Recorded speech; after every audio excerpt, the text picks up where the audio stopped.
Emmanuel সবাইকে ঈশ্বরকে ধন্যবাদ দিই যে আমি আবারও তার বাক্য নিয়ে কথা বলার সুযোগ পেয়েছি।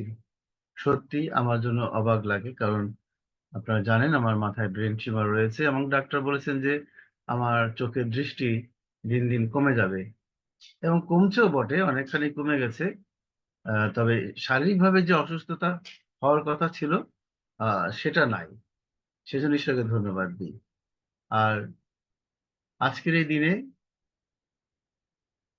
আমি যে এখনো বেঁচে আছি এটাই আমার কাছে অবাক লাগে যে আমি এখনো বেঁচে আছি। কারণ আমাকে অনেক মানুষ আমাকে বিভ্রান্ত করেছিল। আমাকে বলেছিল যে, তুমি এই টিউমার যত তাড়াতাড়ি সম্ভব অপারেশন করো। নইলে তোমার বাঁচা মুশকিল হয়ে যাবে।"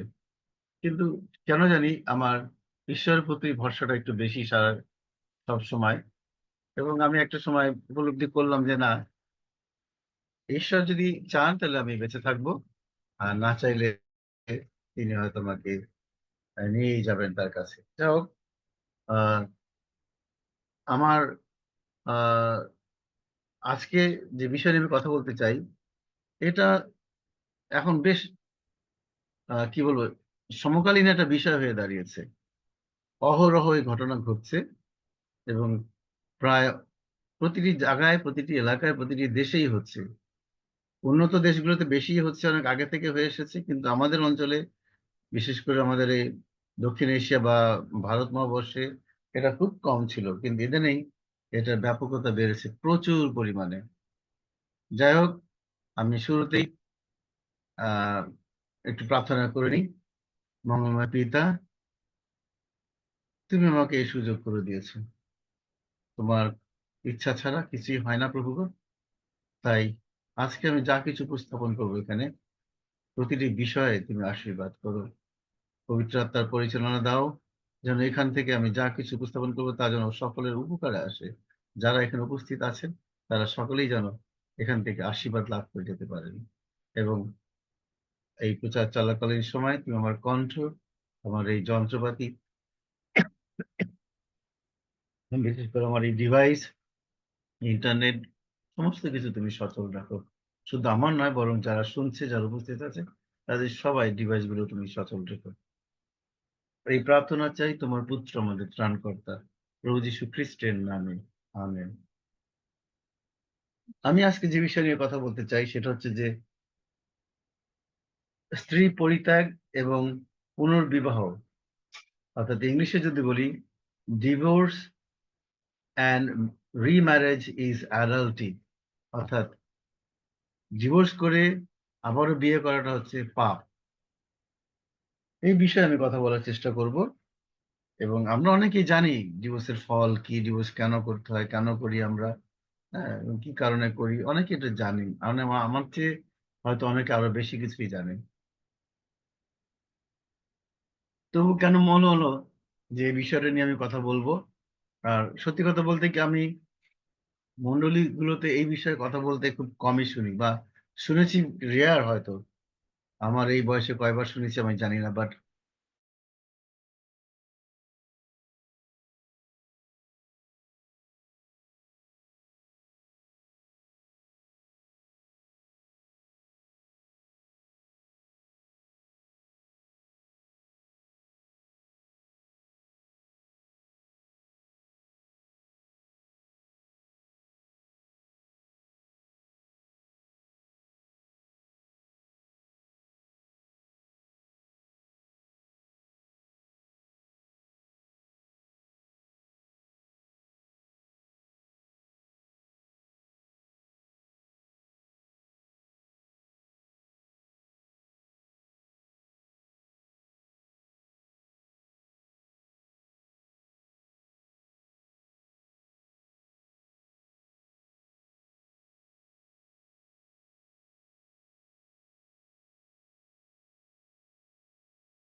মানিয়েল সকলকে।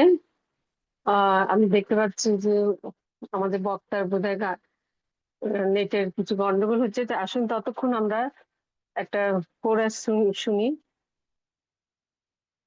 আমি যিশুতে নির্ভর করি, আমি যিশুতে নির্ভর করি, আমি যিশুতে নির্ভর করি, কোনো হানি শয়তান পারবে না করতে। আমরা যিশুকে বিশ্বাস করি, আমরা যিশুকে বিশ্বাস করি, আমরা যিশুকে বিশ্বাস করি, কোনো হানি শয়তান পারবে না করতে। যিশু জয়, যিশু জয়, যিশু জয়, যিশু জয়, যিশু জয়, যিশু জয়, যিশু জয়, যিশু জয়, যিশু জয়, কোনো হানি শয়তান পারবে না করতে। আমেন। আমাদের বক্তা এসে গেছেন। হ্যাঁ দাদা, আপনি কন্টিনিউ করুন। হ্যাঁ, দুঃখিত, আমার ইন্টারনেট সমস্যা হচ্ছিল। যাই হোক, আমি আবার পড়ছি। এই কারণ মনুষ্য পিতামাতাকে ত্যাগ করিয়া আপন স্ত্রীতে আসক্ত হইবে, এবং দুইজন একাঙ্গ হইবে। সুতরাং তাহারা আর দুই নয়, কিন্তু এক অঙ্গ। অতএব ঈশ্বর যাহা যোগ করিয়া দিয়েছেন, মনুষ্য যেন তাহার বিয়োগ না করে।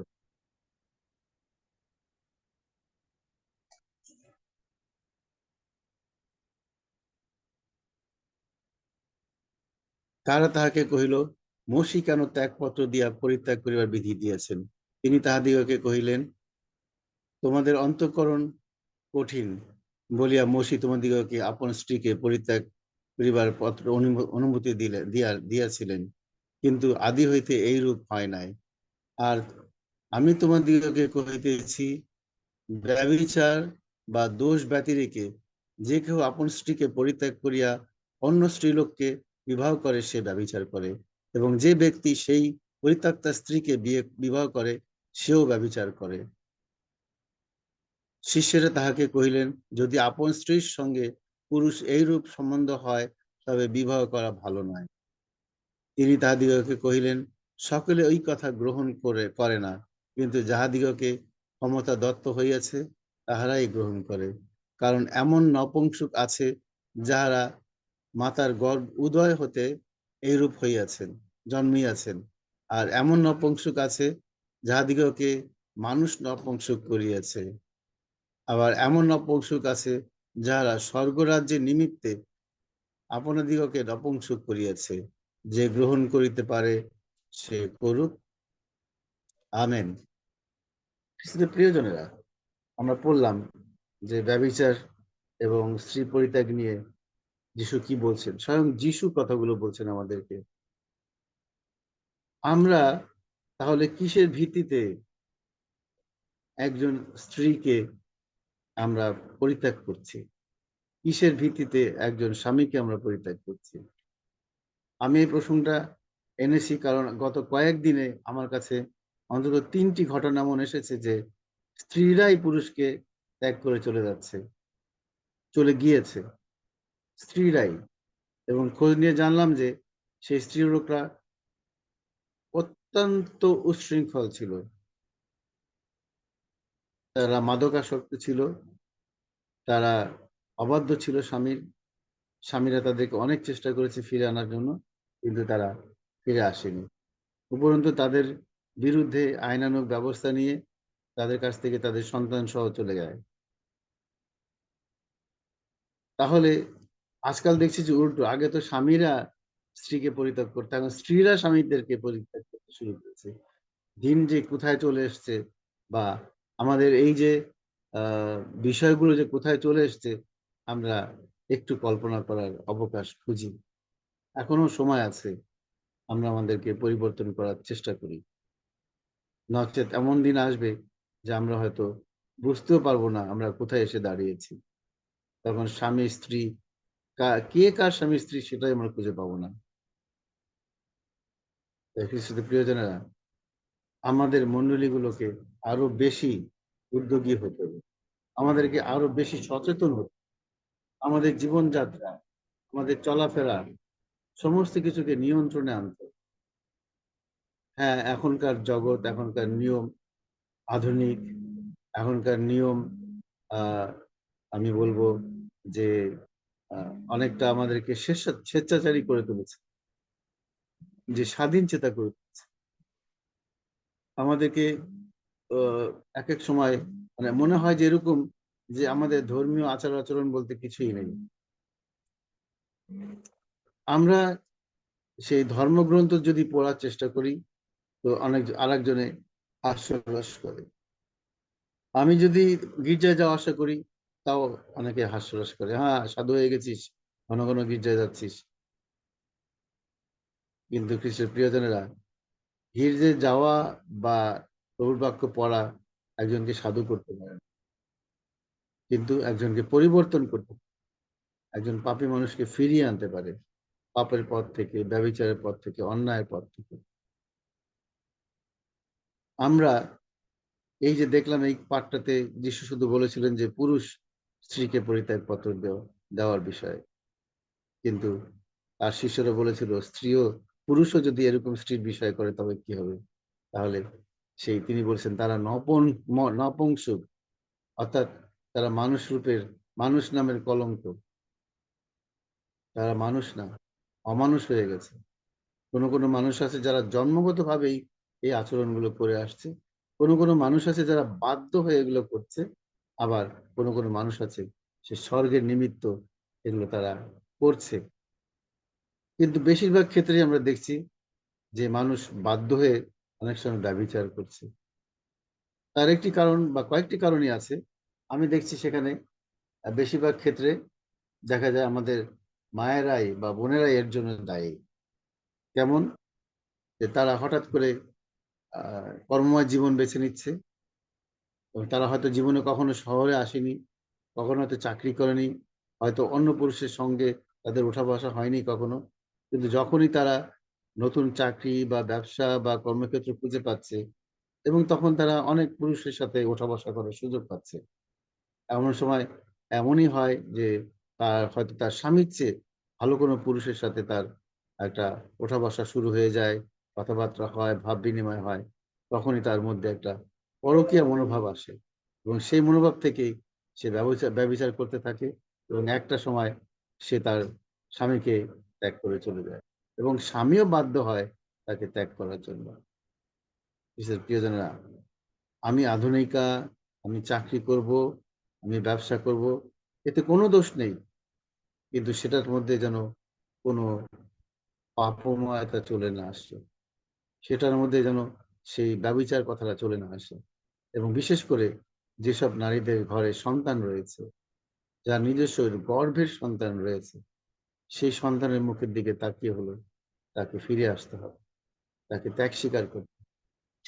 খুব কষ্ট হয় যখন আমরা দেখি যে নারীরা সন্তানদেরকে ফেলে চলে যাচ্ছে বা নিয়ে যাচ্ছে ঠিকই, কিন্তু যাওয়ার পরে তিনি যখন আবার একটা সংসার করছেন, সেই সংসারে ওই সন্তানটি অবহেলিত হচ্ছে। সেই সন্তান খুব অত্যাচারিত হচ্ছে এবং সেই সন্তানকে তারা একরকম বলতে গেলে ছেড়েই দিচ্ছে যে যা ইচ্ছে তাই হোক। সে সন্তান তখন আর সৎ পথে থাকতে পারে না। বাবা-মার সে মায়ের দিকে যখন তাকায়, তখন আর একটু বড় হয়, মায়ের সেই জীবনযাপন যখন দেখে, সে সন্তান ঘর ছেড়ে চলে যায়। সেও ব্যভিচারী হয়ে ওঠে।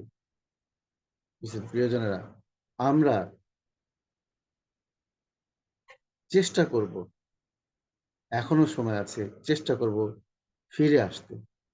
চেষ্টা করব আমাদের সন্তানদের ভবিষ্যতের কথা চিন্তা করে, সন্তানদের মঙ্গলের কথা চিন্তা করে নিজের জীবনকে নিয়ন্ত্রণ করার জন্য। চাকচিক্য, জৌলসতা এগুলো থেকে বেরিয়ে আসতে পারি। এগুলো নিতান্তই ক্ষণিকের বিষয়। একেবারেই ক্ষণিকের বিষয়। একটা সময় আসবে তখন আপনিই অনুতাপ করবেন, "হায়! আমি কি করলাম?" একটা সময় আসবে আপনি হয়তো তখন আপনার আগের স্বামীর কথা মনে করবেন, ওই স্বামীই ভালো ছিল। বর্তমান স্বামী মোহ লালসায় পড়ে আমাকে গ্রহণ করেছিল। এমন অনেক পরিবার আছে আমি দেখেছি যে তারা আবার ফিরে এসেছে। চক্ষু লজ্জায় তারা সমাজে যেতে পারে না, তারা মণ্ডলীতে যেতে পারে। এখন অনেক মণ্ডলী হয়েছে যারা এই ব্যভিচারকে আইনে পরিণত করেছে। এটা অত্যন্ত দুঃখজনক। আমার প্রশ্ন এখানেই যে তারা কিভাবে খ্রিস্টীয় জীবনযাপন করছে, তারা কিভাবে খ্রিস্টকে গ্রহণ করছে, তারা কিভাবে খ্রিস্টতে দীক্ষিত হচ্ছে। এখন আমরা দেখব সাধু পৌল কি বলছেন।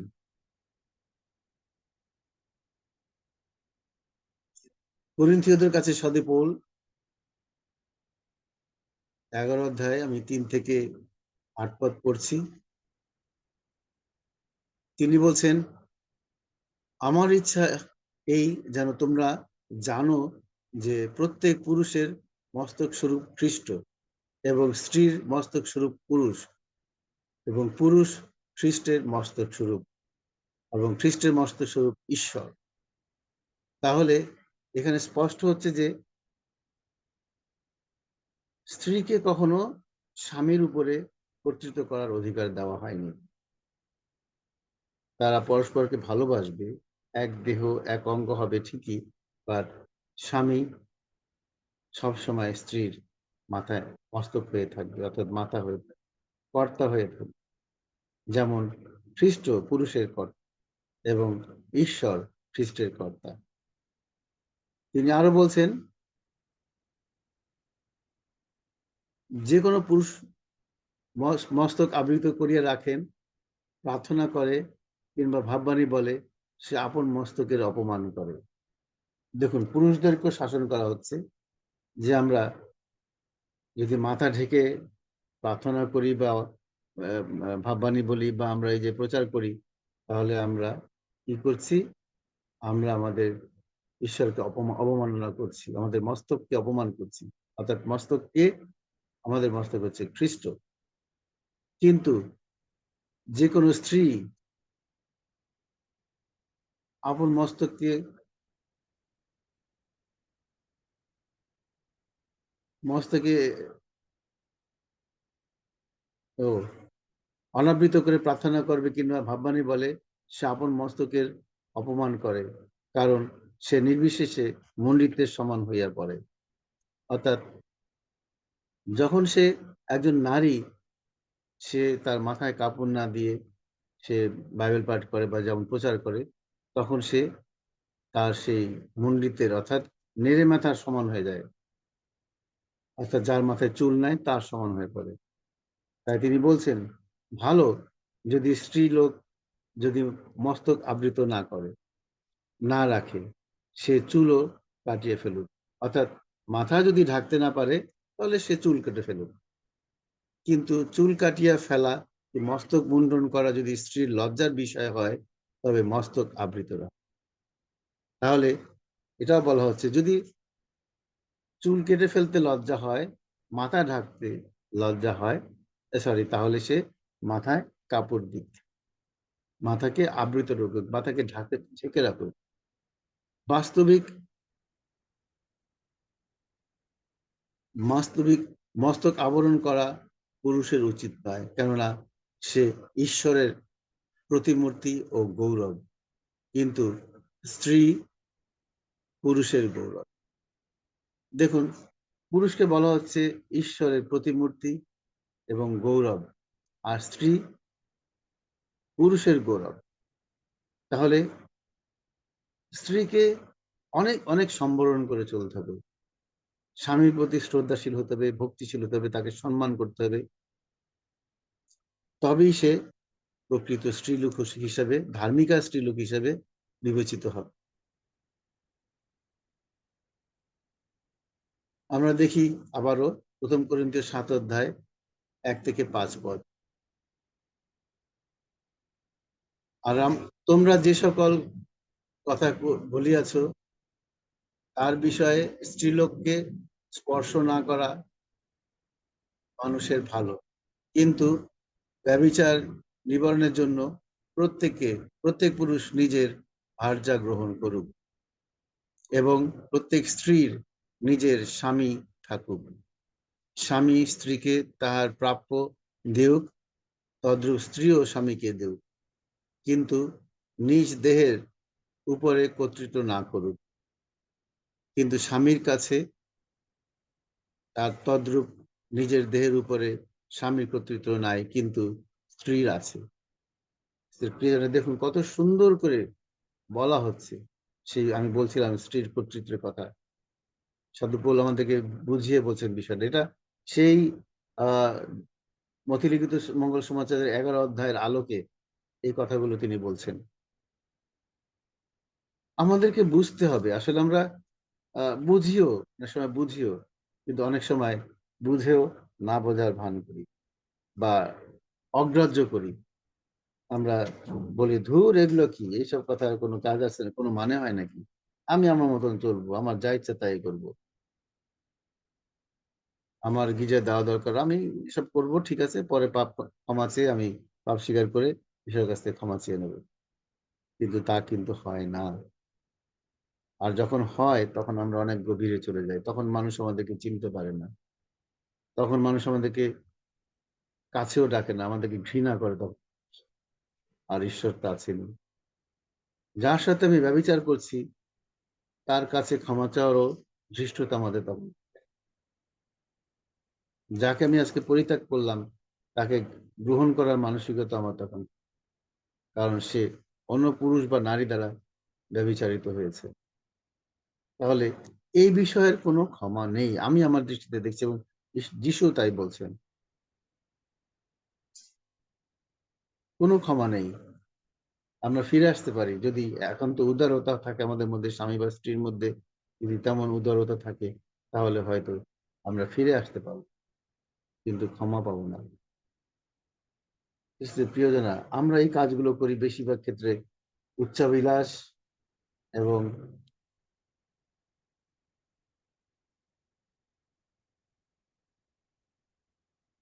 আমাদের মধ্যে যে পরিচর্যা, সেই পরিচর্যার অভাবের কারণে।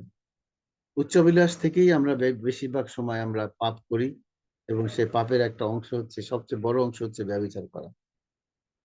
এবং পরিচর্যা। পরিচর্যা বলতে আমি বলব না যে শুধু মণ্ডলীর পরিচর্যা, এখানে পরিবারের পরিচর্যাও লাগে।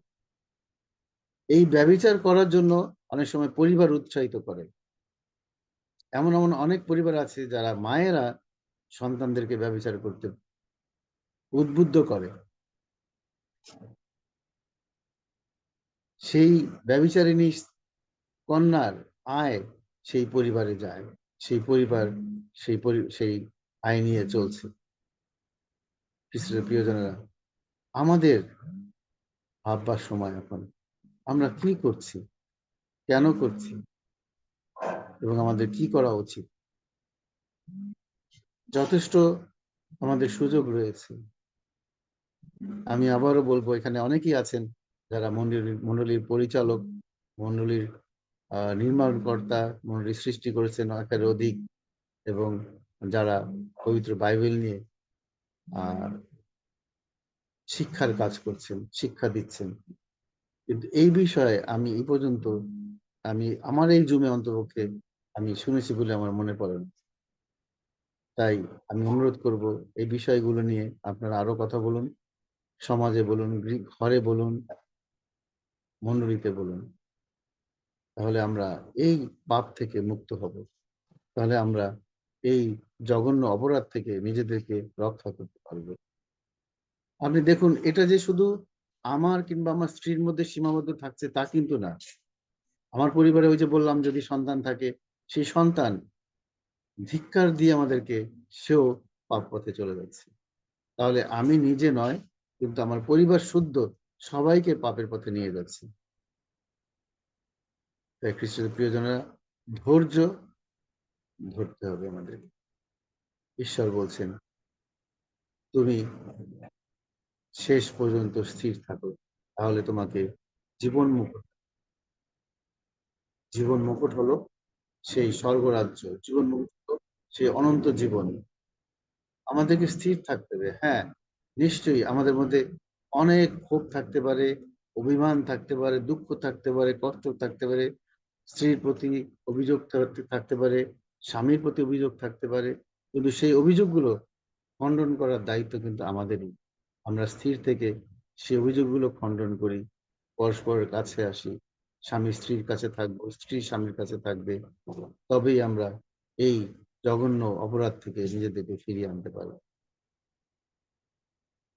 পিতা পরমেশ্বর আমাদের সবাইকে আশীর্বাদ করুন। আজকের বাক্যর মধ্য দিয়ে আমরা সবাই বিশেষভাবে আশীর্বাদ লাভ করেছি বলে আমি বিশ্বাস করি। পবিত্র আত্মা আমাদের সবাইকে শান্তির পথে, ভালোবাসার পথে, ন্যায্যতার পথে পরিচালিত করুন। আমেন। ইম্মানুয়েল।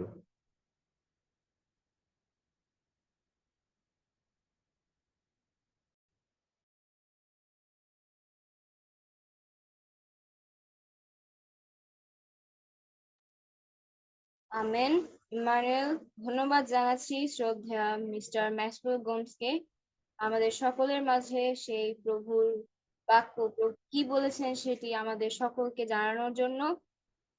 আমি এবার অনুরোধ করছি আগামীকালকের আপডেট জানানোর জন্য শ্রদ্ধেয়া মিসেস ওমেগা ম্যান্ডেল পাঠককে। ইম্মানুয়েল, জয় যিশু। ঈশ্বরের মহানামের ধন্যবাদ দিই, তার পরম কৃপায় এখনো বেঁচে আছি এবং আপনাদের সঙ্গে যুক্ত হতে পেরেছি এই পবিত্র উপাসনায়। আশীর্বাদ পেয়েছি। ধন্যবাদ দিই পিতা ঈশ্বরকে, তিনি যে সন্তানকে একদিন মনোনীত করেছিলেন তার বাক্য পরিবেশনের জন্য, তার জীবনের জন্য, আর সুন্দর পরিচালনা করছে তারই কন্যা, আমাদের সকলের প্রিয় মেরিয়ান প্রতি সময় করে, আজকেও অত্যন্ত সুন্দরভাবে করছে। আমি একটু দেরি করে ঢুকেছি, আমি হিপ্তা বোনের সুন্দর আরাধনা শুনতে পেয়েছি, তার আগেগুলো পাইনি। আরো পরবর্তীতে যারা যে অংশে আছেন, প্রভু প্রত্যেককে আশীর্বাদ করুন। আসুন আমরা আগামীকালকে দায়িত্বপ্রাপ্ত ব্যক্তিদের নাম শুনে নিই। আগামীকাল 8ই মে, বৃহস্পতিবার, 2025, পরিচালনায় রয়েছেন মিসেস রিক্তা সমাদ্দার। সকলকে শুভেচ্ছা জানাবেন ইভেঞ্জেলিস্ট প্রমীলা বিশ্বাস। প্রারম্ভিক প্রার্থনায় নিয়ে যাবেন মিসেস রেবেকা বিশ্বাস। প্রভুর প্রশংসা আরাধনা করবেন মিস মেরিয়ান গোমস। প্রভুর বাক্যের কাছে নিয়ে যাব আমি, মিসেস ওমেগা ম্যান্ডেল পাঠক। আর পরবর্তী দিনেরও আপডেট জানাবো আমি, মিসেস ওমেগা ম্যান্ডেল পাঠক। আমাকে প্রার্থনায় রাখবেন বিশেষ করে। উৎসর্গিত প্রার্থনা এবং ধন্যবাদ প্রভুর চরণে রাখবেন মিসেস ক্রিস্টিনা মুক্তা শিকদার। প্রভুর প্রার্থনা এবং আশীর্বচন দেবেন পাস্টর পিটার পি বিশ্বাস, এবং সহভাগিতার অংশটি পরিচালনার দায়িত্বে আছেন মিসেস লায়লা শারমিন শোলি। এই হচ্ছে আগামীকালকের উপাসনা সূচি।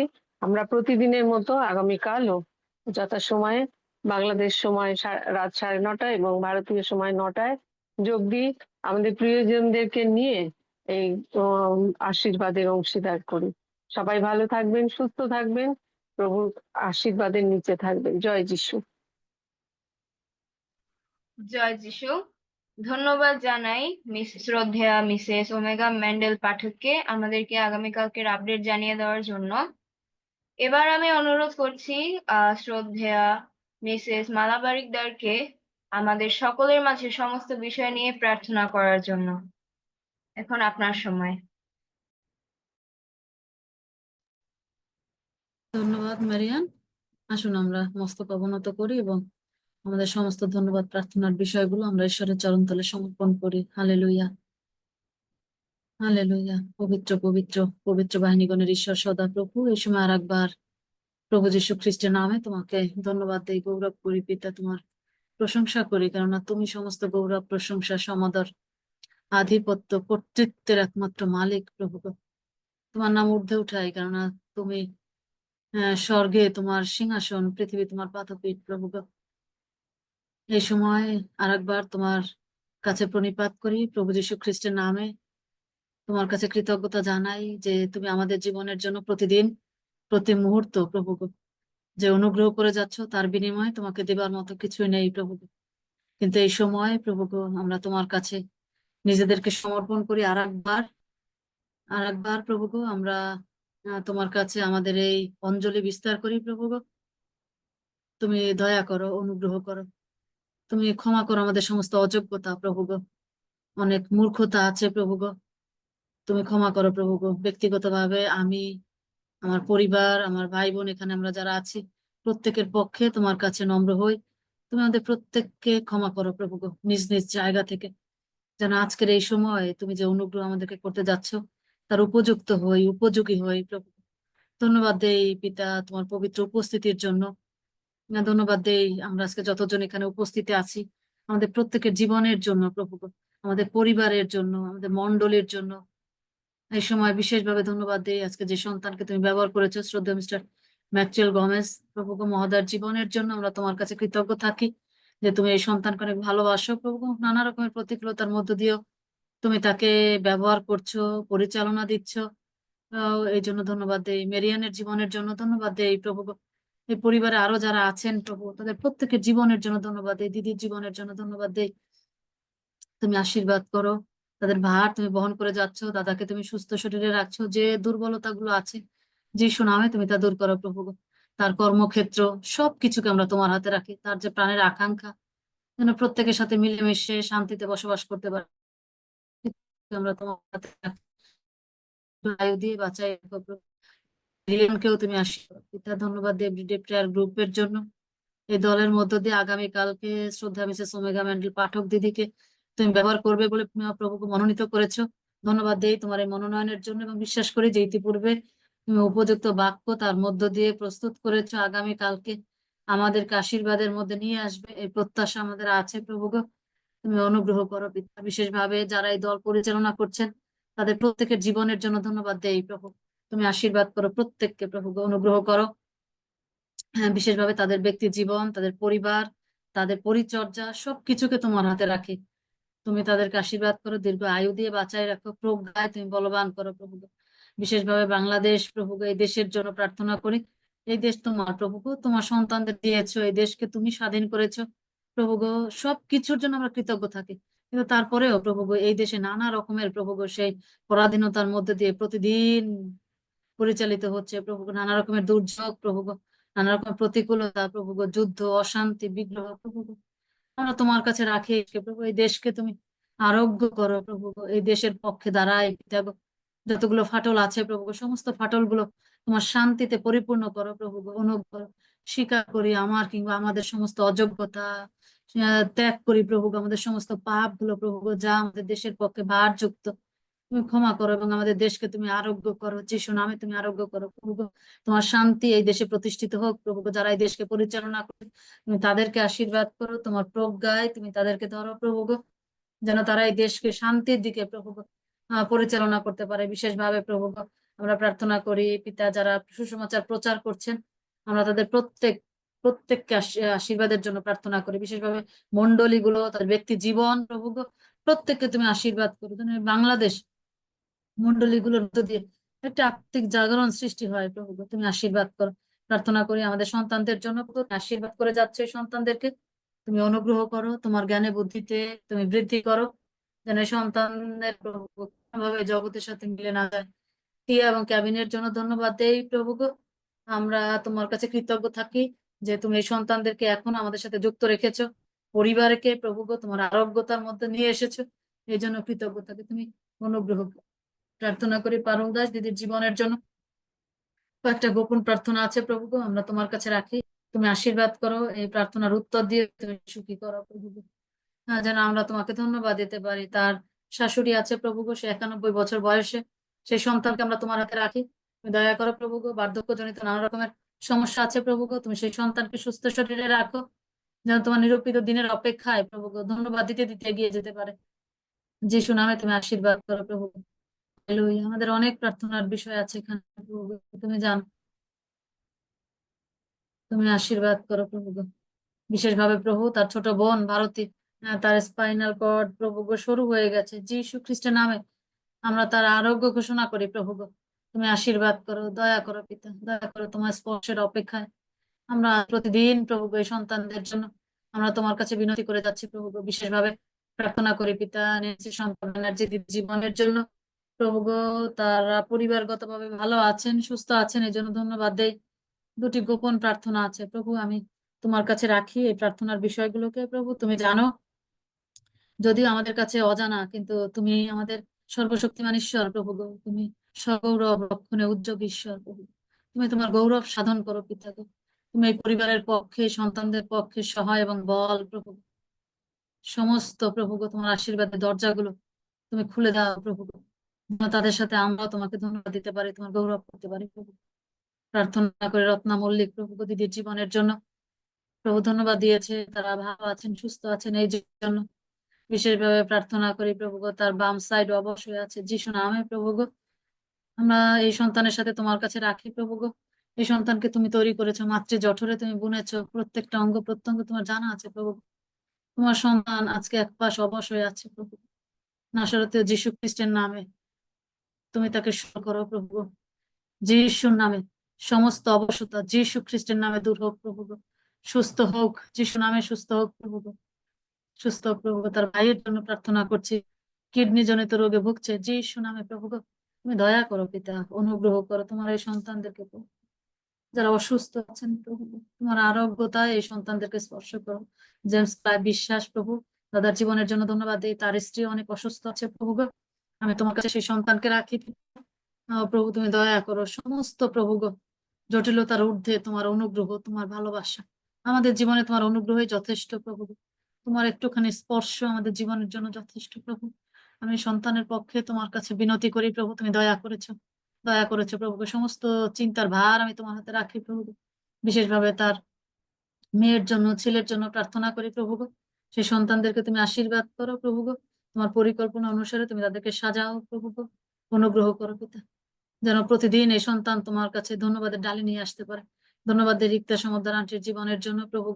তিনি প্রার্থনা চেয়েছেন, শ্যামল ভৌমিক নামে এক ভাই বাথরুমে পড়ে গিয়ে প্রভুকে আঘাত পেয়েছে, সেই সন্তানকে তোমার হাতে রাখি। তিনি হসপিটালে ভর্তি আছেন প্রভু। যীশু খ্রিস্টের নামে তুমি সেই সন্তানকে স্পর্শ করো এবং সম্পূর্ণরূপে সুস্থ করো প্রভু। তুমি অনুগ্রহ করো পিতা, অনুগ্রহ করো।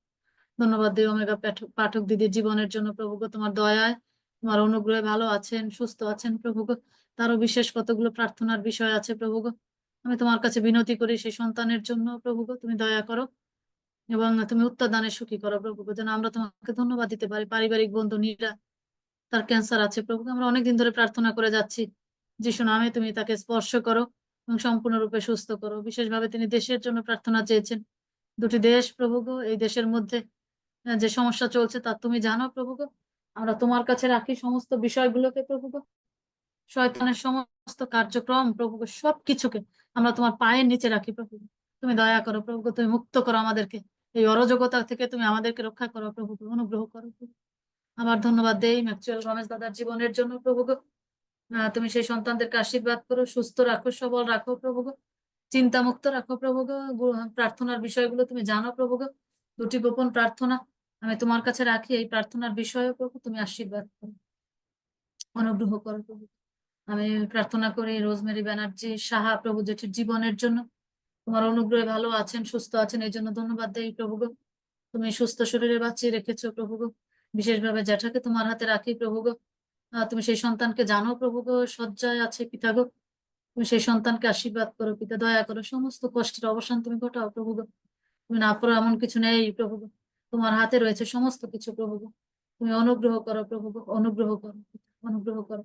যতদিন তুমি বাঁচিয়ে রাখবে তুমি সেই সন্তানকে সুস্থ শরীরে বাঁচিয়ে রাখো প্রভু। এবং জেঠি তিনি প্রভু তার সেবা করছেন প্রভু, স্ত্রী হিসেবে প্রভু। তারও অনেক শক্তি সামর্থ্যের প্রয়োজন আছে প্রভু। আমি তোমার কাছে বিনতি করি শারীরিক ভাবে তুমি এই সন্তানকেও সুস্থ শরীরে রাখো। ধন্যবাদ দেই যে প্রচুর পরিমাণে ধৈর্য দিয়ে তুমি তাকে সাহায্য করে যাচ্ছ প্রভু। তুমি আশীর্বাদ করো, অনুগ্রহ করো প্রভু। হালেলুয়া। তোমার এই প্রেমের স্পর্শের জন্য আমি কৃতজ্ঞ থাকি। দীপাবলি চাকমার জন্য প্রার্থনা করছি, তার একটা চাকরির প্রয়োজন আছে প্রভু। তুমি একটা উপযুক্ত ব্যবস্থা করো প্রভু, যেন এই সন্তান তোমাকে ধন্যবাদ দেওয়ার সুযোগ পায় প্রভু। ধন্যবাদ দেই কৃষ্ণা দাস দিদির জন্য প্রভু। আমরা তোমার কাছে কৃতজ্ঞ থাকি যে তুমি সেই সন্তানকে অনেক ভালোবাসো প্রভু। তার জীবনের জন্য তোমার অনেক পরিকল্পনা আছে প্রভু। তুমি অনুগ্রহ করেছো আমি বিশ্বাস করি প্রভু। তার ওয়ার্ক পারমিটের প্রভু হার্ড কপি পেয়েছেন। এখন যা কিছু প্রয়োজন আছে আমি তোমার হাতে রাখি প্রভু। তুমি সবকিছু জানো প্রভু। তাই আমি তোমার হাতেই গচ্ছিত রাখলাম প্রভু। তোমার সন্তানের ভার তুমি গ্রহণ করেছো ইতিমধ্যে, কিন্তু সেই উপযুক্ত সময়ের জন্য তুমি সন্তানকে ধৈর্য ধরে অপেক্ষা করতে সাহায্য করো এবং সমস্ত নির্ভরতা প্রভু তোমার উপরে রাখতে তুমি সাহায্য করো। হতাশা কিংবা দুশ্চিন্তা যা কিছু আছে না কেন, নাসরতীয় যীশু খ্রিস্টের নামে সব দূর হোক প্রভু। তোমার শক্তিতে তুমি তাকে রূপান্তরিত করো প্রভু। নির্ভয়ে নিশ্চিন্তে প্রভু জীবন যাপন করতে সাহায্য করো, আনন্দে জীবন যাপন করতে সাহায্য করো। রেমন পার্থ অধিকারী, ধন্যবাদ দেই তার জীবনের জন্য প্রভু। কৃতজ্ঞ থাকি যে আমেরিকাতে প্রভু গো সুন্দরভাবে তারা পৌঁছেছেন প্রভু গো, এবং তোমার পরিকল্পনা অনুসারে প্রভু গো, তুমি এই সন্তানদেরকে ব্যবহার করো, যা কিছু প্রয়োজন আছে সবকিছু তুমি জানো প্রভু গো। আমি তাই তোমার হাতে রাখি এই সন্তানকে, তার পরিবারকে প্রভু গো, ছোট্ট সন্তানকে, সবকিছু আমি তোমার ক্রুশের নিচে রাখি। পিতা তুমি আশীর্বাদ করো পার্থর পরিকল্পনা, এবং তোমার পরিকল্পনার মধ্য দিয়ে তুমি এই সন্তানকে প্রভু গো ব্যবহারের জন্য প্রভু গো যে পথ তুমি প্রস্তুত করেছো তা তুমি তার সামনে তুমি দান করো প্রভু গো। তুমি আশীর্বাদ করো। ধন্যবাদ দেই মিনতিবদ্ধ প্রভু গো সন্তানের জীবনের জন্য প্রভু গো। আমরা তোমার কাছে রাখি তার মেয়ে স্পূর্ণা, ও প্রভু গো সে হসপিটালে যাচ্ছে সন্তান প্রসবের জন্য। নাসরতীয় যীশু খ্রিস্টের নামে আমি তোমার কাছে রাখি প্রভু গো সেই সন্তানকে। তুমি দয়া করেছো, আমি বিশ্বাস করি ইতিমধ্যে প্রভু গো যে ডক্টর কিংবা নার্স তাকে সেবা দেবে, তুমি তাদের প্রত্যেককে প্রস্তুত করেছো যীশু নামে প্রভু গো। সে ডেলিভারির খবর শুনে আমরা আবার তোমাকে ধন্যবাদের ডালি নিয়ে আসবো প্রভু গো। সে প্রত্যাশা আমাদের আছে প্রভু গো, যীশু নামে, যীশু নামে। যা কিছু প্রাসঙ্গিক প্রয়োজন আছে সমস্ত কিছু তুমি যোগান দিয়েছো, আমরা বিশ্বাস করি। আমরা ধন্যবাদ দেই প্রভু গো আমাদের জীবনে তোমার সমস্ত বিশ্বস্ততার জন্য প্রভু গো, যা পুরুষে পুরুষে স্থায়ী, গতকাল যেমন ছিল এখনো তা আছে, ভবিষ্যতেও তা থাকবে প্রভু গো। আমি তোমার কাছে বিনতি করি প্রভু গো যে তুমি আমাকে ভালোবেসে যে সন্তান দিয়েছো প্রভু গো, তারা পাবার অযোগ্য আমি ছিলাম। আমি তোমার কাছে কৃতজ্ঞ থাকি প্রভু গো। শারীরিক ভাবে কিছুটা অসুস্থ আছে প্রভু গো, যীশু খ্রিস্টের নামে অনেক বড় বড় বিপদ থেকে তুমি এই সন্তানকে রক্ষা করো প্রভু। আমি কৃতজ্ঞ থাকি। তুমি আশীর্বাদ করো তোমার সন্তান, আমি তোমার হাতে গচ্ছিত রাখি। নাসরতীয় যীশু খ্রিস্টের নামে আরোগ্য হোক সমস্ত অসুস্থতাকে, যীশু নামে আমি মুক্ত ঘোষণা করি। যীশুর নামে প্রভু গো। আমার পরিবারের প্রত্যেকটা প্রভু গো সেই কোনায় কোনায় তোমার আরোগ্যতা প্রতিষ্ঠিত হোক প্রভু গো, যীশু নামে, যীশু নামে প্রভু গো। হালেলুয়া। ধন্যবাদ। এখানে আমরা আরো যারা আছি প্রভু গো মুখ ফুটে হয়তো বলেনি পিতা গো, কিন্তু তুমি অন্তর্যামী ঈশ্বর প্রভু গো, তুমি প্রত্যেককে জানো প্রভু গো, প্রত্যেকের হৃদয়ে জানো, পরিবার জানো, মনের আকাঙ্ক্ষা জানো প্রভু গো। আমি প্রত্যেককে তোমার হাতে রাখি। যীশু নামে তুমি আশীর্বাদ করেছো ইতিমধ্যে প্রভু গো। যদি কোনো প্রতিবন্ধকতা থাকে, যদি কারোর দুশ্চিন্তা থাকে, যদি কোনো অভাব থাকে পরিবারে প্রভু গো, কোনো অশান্তি থাকে, কোনো রোগ থাকে প্রভু গো, শোক থাকে, নাসরতীয় যীশু খ্রিস্টের নামে এই সময় প্রভু গো সমস্ত প্রতিবন্ধকতাকে যীশু খ্রিস্টের নামে দূর করি প্রভু গো। Hallelujah, hallelujah. মুক্ত ঘোষণা করি তোমার শান্তি বিরাজ করুক প্রভু গো, প্রতিদিন বিরাজ করুক প্রভু গো। হালেলুইয়া। তুমি আশীর্বাদ করেছো, আমি বিশ্বাস করি আজকে যা চেয়েছি তাই পেয়েছি প্রভু গো। যীশু নামে ধন্যবাদ দেই তোমার এই অনুগ্রহের, তোমার এই দয়ার প্রভু গো। প্রস্তুত থাকি তোমার সমস্ত পরিকল্পনার জন্য প্রভু গো। আশীর্বাদ করেছো, আমরা বিশ্বাস করি। ধন্যবাদ, প্রশংসা, গৌরব করতে করতে আমাদের নিজেদেরকে, সমস্ত ধন্যবাদ প্রার্থনার বিষয়গুলোকে তোমার একমাত্র প্রিয় পুত্র প্রভু যীশু খ্রিস্টের নামে রাখি। তুমি দয়া করে শ্রবণ ও গ্রাহ্য করো। আমেন। আমেন। আসুন আমরা এই সময় প্রভু শেখানো প্রার্থনা করি। হে আমাদের স্বর্গস্থ পিতা, তোমার নাম পবিত্র বলিয়া মান্য হোক, তোমার রাজ্য আসুক, তোমার ইচ্ছে যেমন স্বর্গে তেমন পৃথিবীতে সিদ্ধ হোক। আর আমাদের প্রয়োজনীয় খাদ্য আমাদের ওকে দান করো, আর আমাদের সকল অপরাধ ক্ষমা করো, আমরা যেমন আপন আপন অপরাধ ক্ষমা করিয়াছি। আর আমাদের পরীক্ষা জানি না, কিন্তু মন্দ হইতে রক্ষা করো, কারণ রাজ্য রাখুন যুগে যুগে তোমার। আমেন। এখন আমাদের সর্বশক্তিমান পিতা ঈশ্বরের অপার প্রেম এবং আমাদের ত্রাণকর্তা প্রভু যীশু খ্রিস্টের অনুগ্রহ, পবিত্র আত্মার উপস্থিতি, সাহচর্য, পরিচালনা, উপস্থিত সকল বিশ্বাসী সহ আমাদের সকল খ্রিস্ট ভাই বোন যারা যীশু খ্রিস্টের পুনরাগমনের অপেক্ষায় প্রস্তুত হচ্ছে, নিত্য নিরন্তর যীশু খ্রিস্টের পুনরাগমন পর্যন্ত বিরাজ করি। আমেন। আমেন। আমেন। ধন্যবাদ জানাচ্ছি শ্রদ্ধেয়া মিসেস মালাবারিকদারকে এবং শ্রদ্ধেয় রেভারেন্ড প্রবীর মজুমদারকে আমাদের মাঝে প্রভু প্রার্থনা আশীর্বচন এবং সকল বিষয় নিয়ে প্রার্থনা করার জন্য। এবার আমি অনুরোধ করছি আমাদের মাঝে ফেলোশিপ পরিচালনার জন্য শ্রদ্ধেয় মিস্টার পিন্টু বারিকদারকে। কিন্তু তার আগে আমি সবাইকে অনেক ধন্যবাদ জানাই যে আমাকে আজকে সুন্দর সুযোগ দিয়েছেন, এবং সবাই আমার জন্য প্রার্থনা করবেন যেন আমি এইভাবে প্রভুর কাজ করতে পারি এবং ঈশ্বরের আশীর্বাদে এবং আপনাদের প্রার্থনায় যেন বড় হতে পারি। ধন্যবাদ সবাইকে। এবার আমি বিদায় নিচ্ছি। ইম্মানুয়েল।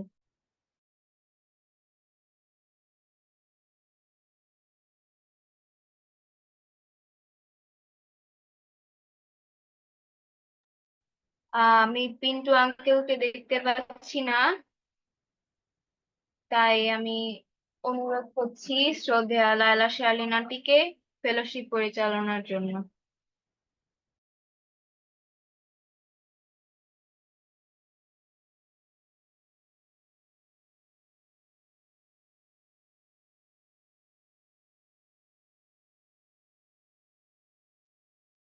সবাইকে শালোম। ঈশ্বর মঙ্গলময় সবসময়। মহান ঈশ্বরকে ধন্যবাদ দিই যে আজকে আমাদের জন্য যে আশীর্বাদের ভান্ডারে ছিলেন, সেই আশীর্বাদ দিয়ে আমাদের প্রত্যেককে পরিপূর্ণ করেছেন। আমি প্রভুর গৌরব করি আমাদের স্নেহের মেরিয়ান গোমেজের জীবনের জন্য, যে পিতা ঈশ্বর এই ছোট্ট সন্তানকে পরাক্রমের সাথে আজকে পবিত্র উপাসনা পরিচালনা দান করতে সাহায্য করেছেন। ঈশ্বর এই সন্তানকে প্রচুর রূপে আশীর্বাদ দান করুন। আমরা চলে যেতে চাই আজকে আমাদের মাঝে যিনি ঈশ্বরের বাক্যের পরিচর্যা করেছেন, শ্রদ্ধেয় ম্যাক্সওয়েল জে গোমেজ দাদার কাছ থেকে অনুভূতি জেনে নিব, তারপরে আমরা ফেলোশিপে যাব। ধন্যবাদ দিই বোন লায়লাকে এই সুন্দর সুযোগের জন্য। আসলে আমি বলতেই থাকি যে এভরিডে প্রেয়ারে প্রচার করাটা একটা ভাগ্যের বিষয় এবং আনন্দের বিষয়। আমার জন্য অবশ্যই আনন্দের বিষয় এবং ভাগ্যেরও বিষয়, কারণ এখানে অনেক অনেক প্রবীণ ব্যক্তিরা আছেন, অভিজ্ঞ বিজ্ঞ ব্যক্তিগণ আছেন যারা বাইবেল স্টাডি করেন, যারা বক্তা আছেন, কি বলে পুরোহিত আছেন, পালক আছেন। তাদের তুলনায় আমি কিছুই নয়, তারপরও যে আমি সুযোগ পাচ্ছি এটা আমার জন্য একটা বড় পাওয়া। আর আমি বিশ্বাস করি আপনারাও আশা করেন যেন আমি এইভাবেই প্রভুর পক্ষে কাজ করি। আর সব সময় আমি একটা কথা বলতে চাই যে আমি আজকে প্রচার করে গেলাম, আর আমি যে কথাগুলো বললাম সেগুলো যদি আপনারা গ্রহণ করতে না পারেন সেটা হচ্ছে আমার ব্যর্থতা। তাই আমি চেষ্টা করি নিজের মতন করে কথা বলার জন্য। বেশি ব্যাকরণ ব্যবহার করতে পারি না বা ব্যাকরণ ব্যবহার করি না। তাই আমি অনুরোধ করব সে যেই হোক না কেন যখন তারা প্রচার করেন দয়া করে একটু মনোযোগ দিয়ে শুনবেন, কারণ আমরা অনেক কিছু আছে যেগুলো আমরা জানি না, বা জানলে হয়তো মাঝে মধ্যে কদাচিৎ শুনি কিন্তু পরে আবার ভুলে যাই। কিন্তু যদি আমরা নিয়মিত এইভাবে এই যে জুমগুলো আমাদের প্রতিদিন প্রভুর বাক্য শোনার সুযোগ করে দিচ্ছে, এই সুযোগ যেন আমরা হাতছাড়া না করি। কারণ বাইবেল এমন একটি জিনিস যেটা আমাদের জীবনকে গঠন করে দেয়, আমাদেরকে জীবন দর্শন বলতে পারি, জীবন দর্শন। এবং আমি যেটা বুঝতাম না আজ থেকে 10 বছর আগেও আমি জানতাম না, কিন্তু এখন প্রতিদিনই নতুন নতুন করে জানছি এবং শিখছি। ধন্যবাদ দিয়ে এই সুযোগের জন্য। ঈশ্বর আপনাদের সবাইকে আশীর্বাদ করুন। ধন্যবাদ দাদা সুন্দর অনুভূতি প্রকাশের জন্য। ঈশ্বর আপনাকে প্রচুর আশীর্বাদ দান করুন। আমি ক্ষমা চেয়ে নিচ্ছি, কারণ আমি আপনার প্রচারটা শুনতে পারি নাই, কিন্তু আমি শুনতে শুনতে ঘুমাবো। প্রভুর গৌরব করি আপনার জীবনের জন্য সবসময়। এছাড়াও আজকে বিভিন্ন অংশে যারা প্রভুর গৌরবার্থে ব্যবহৃত হয়েছে, প্রত্যেকের জীবনের জন্য প্রভুকে ধন্যবাদ দিয়ে এই সময় যারা ফেসবুক লাইভে আমাদের সঙ্গে রয়েছেন, আপনাদেরকেও ধন্যবাদ আমাদের সঙ্গে যুক্ত থাকবার জন্য। এই সময় আপনাদের কাছ থেকে আমরা বিদায় নিয়ে নিচ্ছি। আগামীকাল বাংলাদেশ সময় রাত 9:30টায় আবারও আপনাদের সঙ্গে মিলিত হব। সেই পর্যন্ত আপনারা ভালো থাকবেন। শুভরাত্রি। এখন সকলের জন্য উন্মুক্ত